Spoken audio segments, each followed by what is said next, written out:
Alex from BackStage360. I'm sitting here with Isis Queen from Barbed Wire Dolls. Thanks, Isis, for giving me some time tonight. I appreciate it.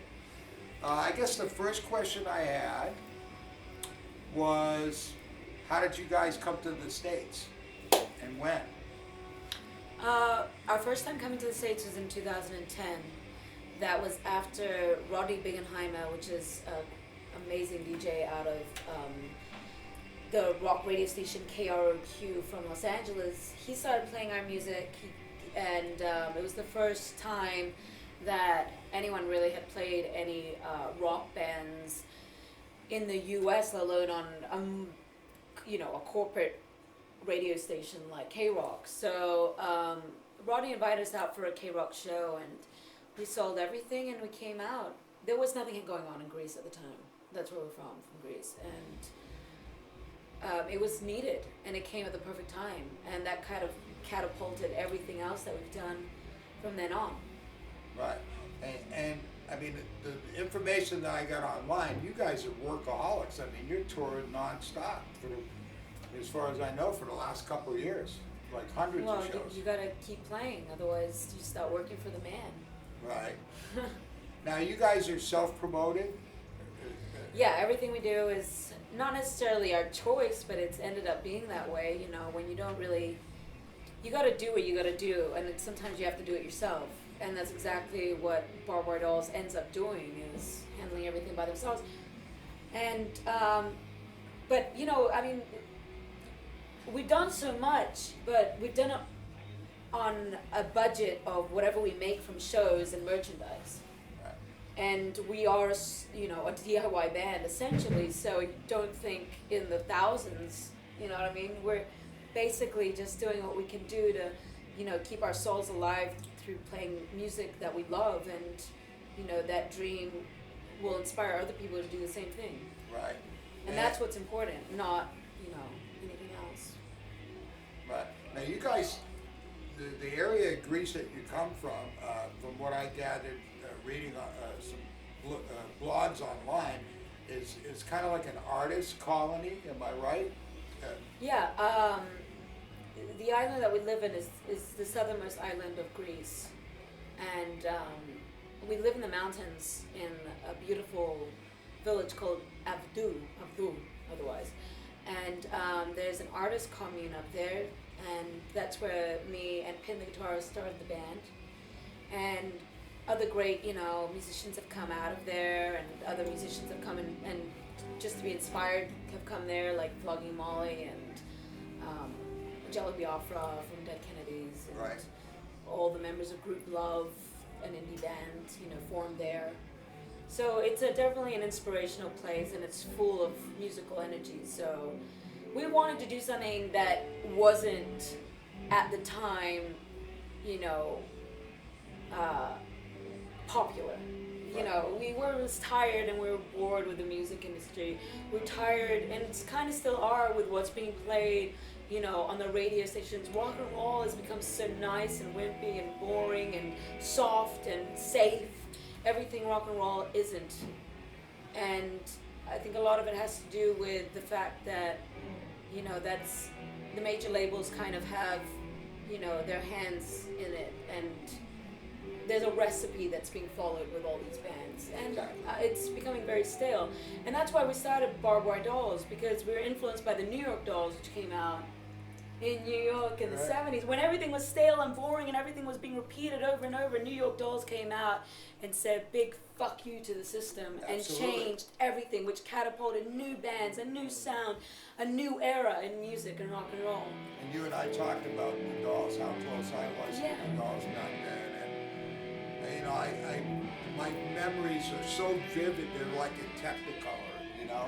I spent so much time with Sylvain and Johnny and David, you know, almost daily for a couple of years, you know. Well, you were there. I mean, you got to experience it. Yeah. And I mean, besides the Dolls, I mean, you had other influences, right?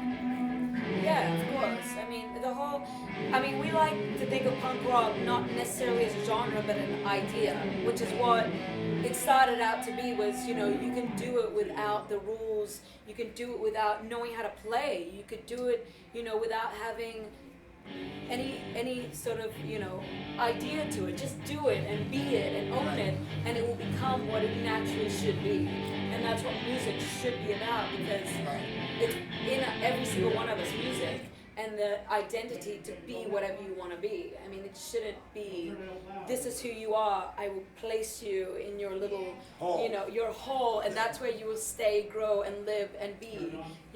Music, including punk rock, the idea of punk rock is about being explosive in every stage of your life, and redefining the rules and being who you want to be. Right. Now, you just played a tribute, a remote in New York City recently. Can you talk about that? Yeah, we were invited to play the Joy Ramone birthday bash in New York City. Mickey Lee, who's the big brother of Joy Ramone, puts it on every year in remembrance to his to his little brother Joey, because Joey would put on every year whenever it was his birthday, a huge birthday bash to showcase new bands, because Joey was all about promoting new bands and keeping the rock and roll churning. Yes. As they would say. So we were invited to go and play that, which was really amazing, That'd because be exciting. we're definitely influenced a lot by the Ramones and what they stood for and what they were as individuals. Yeah. Yes. But Mickey Lee is a great friend of ours, and he's really a great guy, and he's a great musician too, and a great author. So we were stoked that he invited us to play. I'll bet. Like I said, I caught a song and a half of you guys in Hollywood, I want to say earlier in the year. I believe it was at the Whiskey. And like I said, I didn't get to see your whole set, but the song that I saw you guys do, I was like, yes. It just reminded me so much of Stevie's. Back in the day, seeing Debbie when she was fresh, and just, and the Talking Heads, of course, and the Ramones, and Helen Wheels, and on and on and on and on and on, Jello wasn't around then, but the Dead Boys were, the Dolls were, Patti Smith was, I love Patti, Sex Pistols I got to see there, which was amazing. And everybody said, what are you going to see them for, I said, because they got something that is so special, you guys don't see it. Oh, they can't even play. And I'm like, it doesn't matter. You're not seeing it. You touched on it. It's all about the attitude. Right. And they had it in spades. And, Steve and I became pretty good friends, Steve Jones. And you obviously know Steve, right? Yeah, we're acquaintances. I'm surprised that he hasn't latched on to you guys and tried to help you. Well, he ended up coming to one of our shows in LA. He signed Pin's guitar, because he's Pin's guitar hero. Yeah. We know Steve.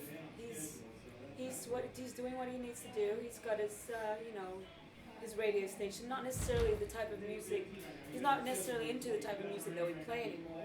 Right. He's become Buck more Cherry. mellow, which is fine. So, Isis, I guess the question I had for you, the island that you grew up in kind of reminds me of the communes back in the 60s. Can you kind of elaborate on that? Yeah, the commune that we have is called the Icarus, and it's in the island of Crete. And that's where the band formed. Me and the guitarist Pindle, we formed the band there. And when you're amongst so much creative, energy, you're bound to connect to it in all sorts of forms. And ours was more of a rebellious connection. We wanted to do something different, something that, in our eyes represented the state of the world, and, something that was loud and obnoxious and mean, something that wasn't at the time and still kind of isn't, in the mainstream world. And when we started out, there were no punk bands in the island of Crete. No one would play because no one would book us to play because no one was interested in our style of music. And So we had to go to Athens to play shows, and even then it was kind of difficult because we were a band from Crete, and it was hard to, you know, guarantee a crowd. And but you know, the whole idea about doing a style of music that, you know, was, you know, it's not like it was cool at the time to be a punk rock band. It was totally not cool at the time to be a punk rock band. That's why we wanted to do it, because we believe in the spirit of punk, which is do it for the right reasons, meaning like, you know, rebellion, attitude, distortion, meanness, do something that's different.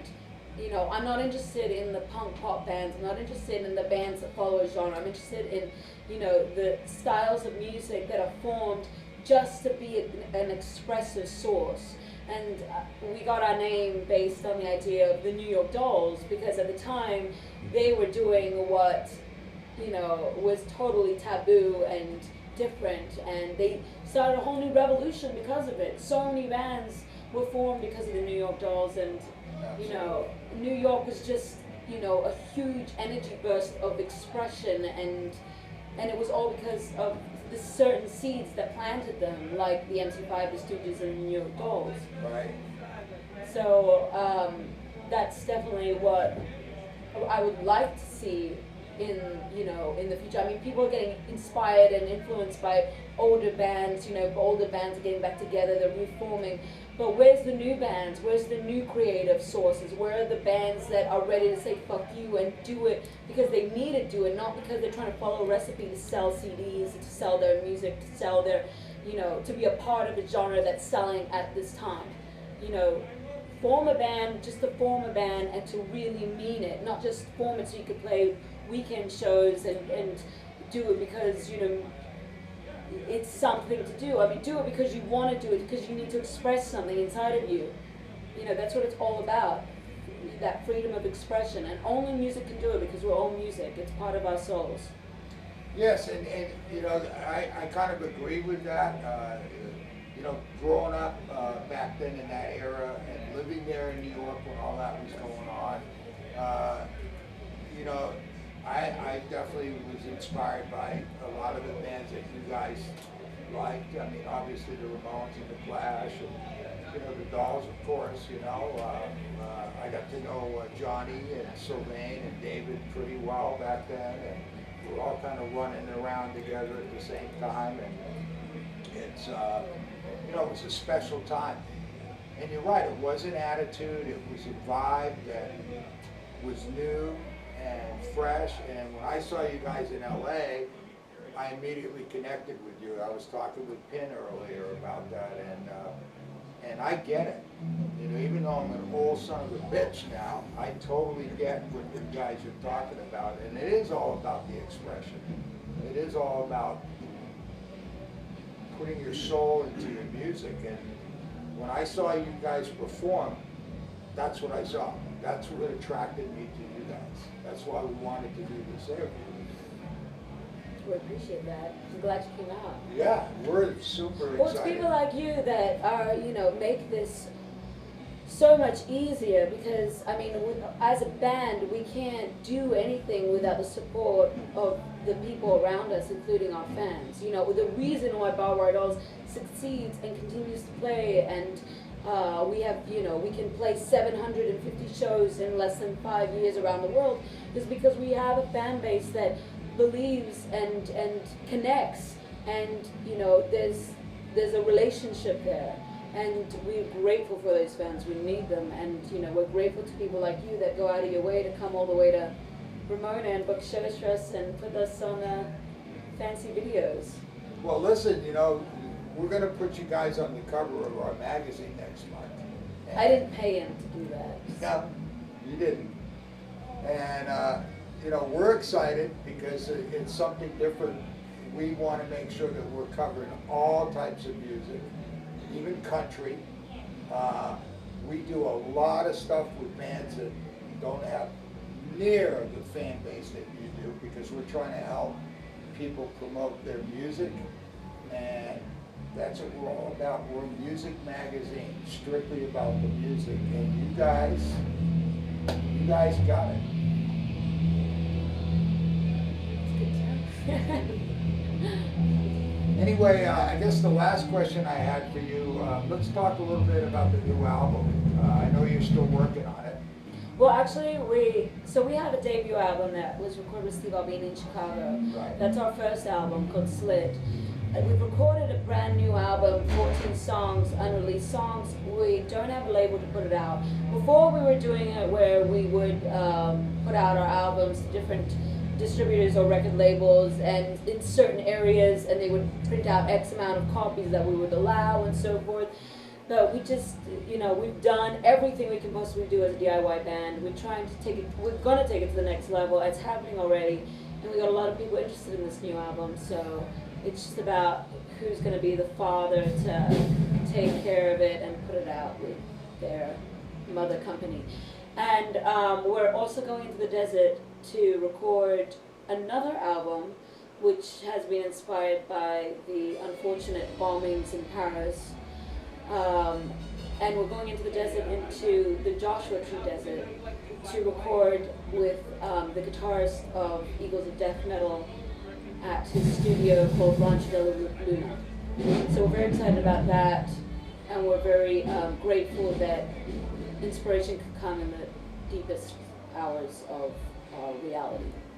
Yeah, I'm very sad. I lost my friend Nick Alexander, who I knew pretty well. Yeah, and, I had met him before. I'm sorry that you... I'm still not over it. And the fact that he was working for Eagles of Death Metal, the band that I also know. I'm going to try to get them in once the smoke clears, because we'd like to do an interview with them as well. Yeah, smoke will hopefully clears when they're ready. Right. Do you have anything you want to talk about real quick before we cut you loose? I know you got a gig to do. We do have a gig to do. First time in Ramona, and we're excited. We've got some great bands here. Just that, it's really, it's really a beautiful time in music that, you can do whatever you need to do to get your music out there. You have the tools, you have the instruments, you have the means, the inspiration. Yeah, so inspiration is always lurking everywhere, so, whatever you do it wholeheartedly, do it with all your heart, all your passion. Don't care what people say, don't apologize about anything, no more excuses, no more compromising. You have this life to live it fully, express yourself as much as possible, and give a big fuck you every time anyone gets in your way. Exactly. Now, I have one question. Who writes the music? You and Pin? Yeah, we collaborate together. And obviously you find your inspiration from wherever, just like... Wherever. I mean, we're going to go back to Crete, to our hometown in Greece, at the end of this year, and write some more, You can either, it doesn't matter where you are, it all matters on what you're able to connect to. All right. Thanks a lot for your time, guys. Appreciate it. This is Rock Man Rocks. We're out of here. It's gig time.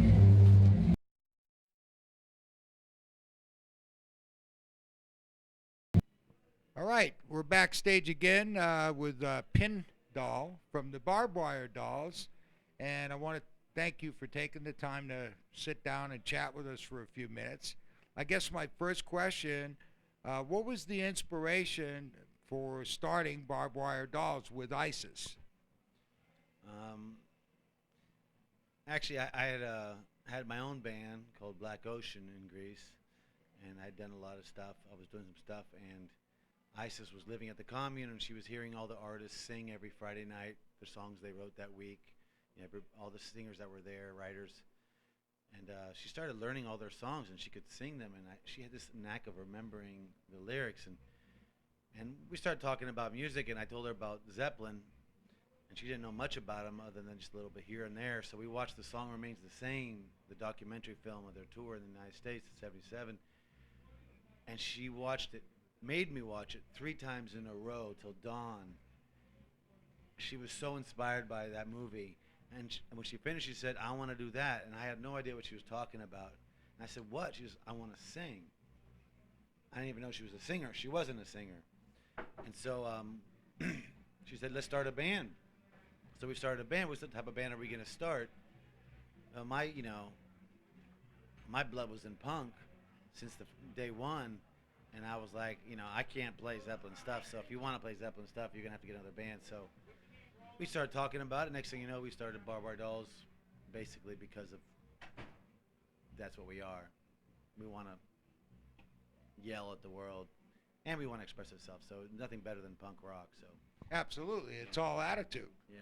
And the one time that I did see you guys, I picked up on that vibe immediately as soon as I saw you guys perform, and I was thrilled that I got a chance to see you. And our friend Ricky Hollywood's the one that suggested that I go see you.